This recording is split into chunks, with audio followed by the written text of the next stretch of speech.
In today's video, I'm going to be giving you my Eastern Conference standings predictions for the 2020-2021 NBA season.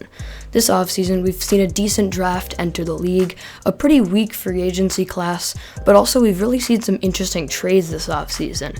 And while the Eastern Conference might be the weaker of the two conferences, it's going to be really interesting to see the competition in the conference. We've got 5 really good teams at the top of the conference, and it's going to be a very competitive and interesting season to watch, with a few teams with players from injuries coming back, and a few new players on teams, as I mentioned, from trades. So with that being said, let's get into the predictions. Starting at the bottom at number 15, I have the Detroit Pistons. The Pistons had a really interesting offseason because they signed 4 free agents, and 3 of those I don't think are going to be able to impact the game much for them, with the one that is being Jeremy Grant. But the reason I have them here is just they don't have enough talent to impact the game on both ends of the floor. One of their most promising players was Christian Wood, and he was definitely actually their most promising young player, but they let him walk in free agency to the Houston Rockets.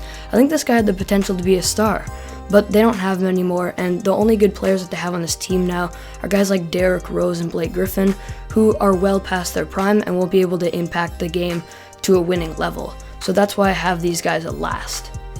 Now at number 14, I have the Cleveland Cavaliers. In my opinion, these guys have some pretty good offensive weapons. They have 2 skilled young guards in Darius Garland and Colin Sexton, Colin Sexton averaged 20 points last year, and I fully expect him to do that again. Then you have Kevin Love, who's obviously way past his prime, but he can definitely still post up, add value as a floor spacer as well. And then you also have Andre Drummond, who's going to be able to man the paint and clean up the glass as well as anyone else in the league. But the problem with this team, and the reason I still have them this low, is their depth with scoring, because they don't really have any good bench weapons, and also their defense. Last year, they ranked dead last in the league in defensive efficiency, and you can fully expect that to be the case again. Coming in at number 13, I have the Chicago Bulls. The Bulls made a really interesting decision to select Patrick Williams with the 4th overall pick in the 2020 NBA draft.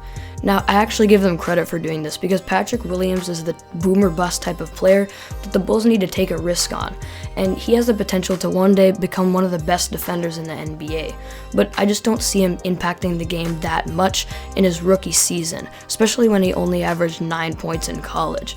Now, in terms of this Bulls team as a whole, a lot of people have them making the playoffs, which I don't really understand.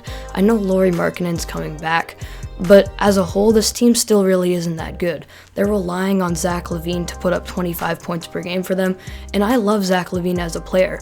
But as a team, they just don't have enough to compete in this Eastern Conference yet, so that's why I have them here at 13. At number 12, I've got the Charlotte Hornets. This was by far the best place for LaMelo Ball to go because it's where he's going to get the most touches and maximize his full potential. And a lot of people have this team near the dead last position in the conference, but I don't think they're going to be there. I think they're going to be at 12 because they have a lot of young talent like Devontae Graham, Miles Bridges, PJ Washington, Malik Monk, Cody Martin, and more players who are going to impact the game now and continue to in the future. I also really like the signing of Gordon Hayward for this team because he's a guy that can impact the game very well offensively and defensively, and he's going to be a good mentor for the young guys on this team. The reason, though, that they're not making the playoffs yet for me is because their defense still isn't good enough, and they don't have the star power to. Number 11, the New York Knicks. Ah yes, the Knicks. Now, believe it or not, I'm actually going to start off by talking positive about this team because I think that this is the year that RJ Barrett's going to take that next step into the star that we all think he's eventually going to be. I think he's averaged like 20 points or something this season because he's really someone special, and he had a bit of a disappointing year last year, but I really think he's going to take over this year on the offensive end of the floor. And in the draft, this team actually did a really good job. They got a lot of young talent, and they got the steal of the draft, in my opinion, in Obi Toppin. He's going to be the guy that we look back on this draft in a few years and say, how did he not go first overall? Now, the reason I still have them not making the playoffs, though, is for obvious reasons. Like, their defense still obviously isn't good enough to make the playoffs, and their floor spacing can just be atrocious sometimes on offense. But with that being said, I do have this team higher than I think a lot of people would, at 11. Now coming in at number 10, I've got the Atlanta Hawks. If basketball was just offense, this team would easily make the playoffs. But I think people are getting ahead of themselves by saying that they're going to be a playoff team, because you have to remember that last year they finished 27th in the league in defensive efficiency. And I expect that to be the case this year again. I don't think they're going to be a good defensive team. But with that being said, this team's definitely improved. They've added lots of free agents, and they have obviously a very bright future, and expect to see them making the playoffs sometime soon. Number 9, I have the Washington Wizards. The Wizards are going to be one of the most interesting teams to watch this year, because John Wall is coming off of his Achilles injury. Now remember, before, when John Wall and Bradley Beal were a duo, they were consistently around that 7 to 9 seed, and usually they were an 8 seed, just squeaking into the playoffs. But Bradley Beal's a different type of player now. He averaged 30 points last season, and I actually expect him to do that again with John Wall alongside him. But that being said, I don't think John Wall's nearly going to be the same player, because obviously he's coming off of an Achilles injury. And the main reason I still have this team just missing out on the playoffs is because of their depth. Starting off with the teams now that I think are going to be playoff teams, number 8, I have the Orlando Magic. I think a lot of people are forgetting about the Orlando Magic. You have to remember that they still have a really good overall team with good depth and inside scoring, shooting, and playmaking all around. And they have a decent defense as well. Now, the reason that they're not at the top is obviously because of star power. Their best player is Nikola Vucevic, who I have in my top 40, but I think a lot of people would even leave out of their top 50. So the fact that they don't have a star or a superstar is why they can't contend for a championship, in my opinion, but I still fully expect them to make the playoffs. At number 7, I've got the Philadelphia 76ers. These guys have officially failed the process, in my opinion. And that happened when they gave huge contracts to both Tobias Harris and Al Horford, and that kind of screwed them over a little bit.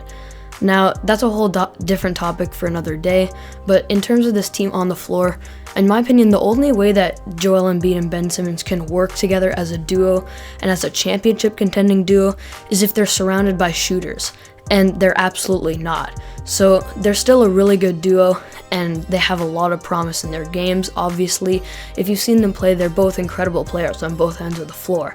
But the reason I have this team at 7, it is a little bit of a bold take, but I think their supporting cast is just going to completely let them down. They don't have enough to be a championship contender with this supporting cast. Coming in at number 6 now, I've got the Indiana Pacers, another team that I think a lot of people are sleeping on. Remember that last year they ranked 6th in defensive efficiency, so they have a really good defensive system, and that's definitely going to be the case again this year. Now, I don't think Victor Oladipo is this team's franchise player anymore, and unfortunately I think injuries have taken him past his prime, which is extremely unfortunate for a player like him.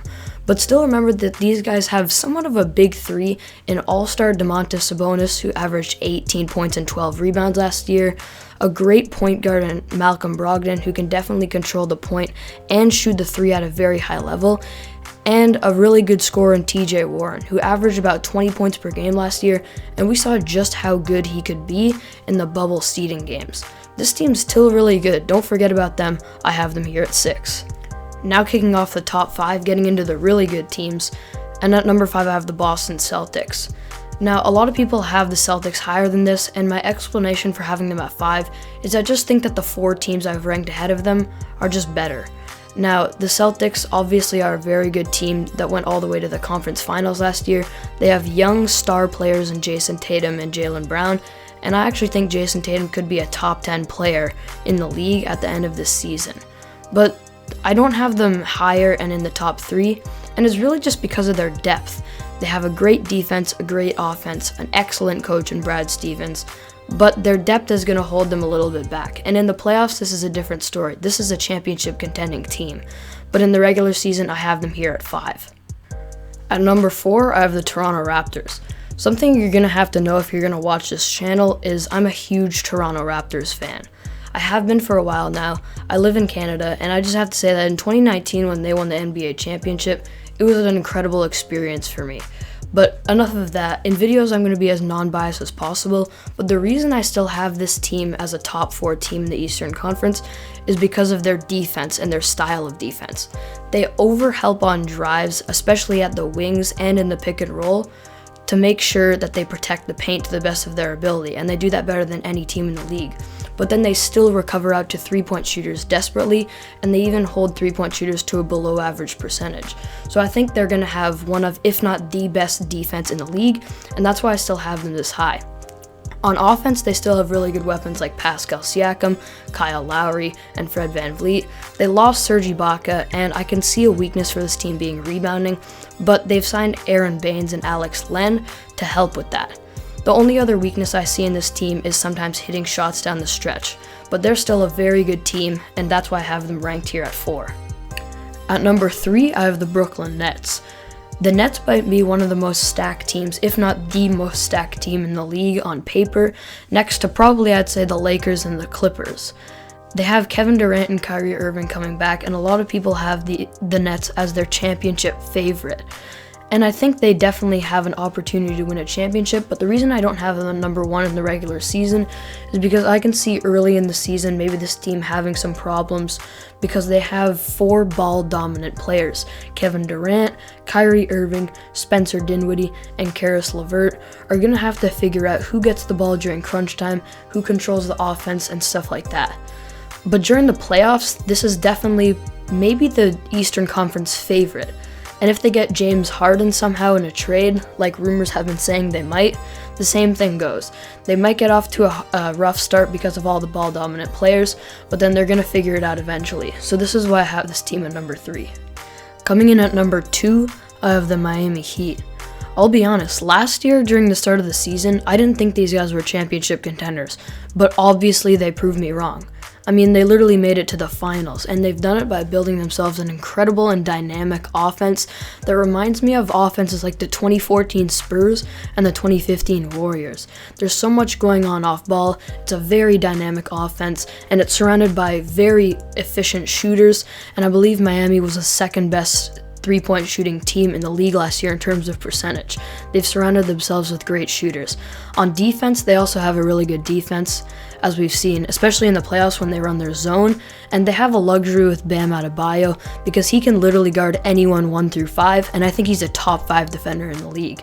And really, I think their success depends on him. Because on offense, I think sometimes they're at their best when they run their offense through him.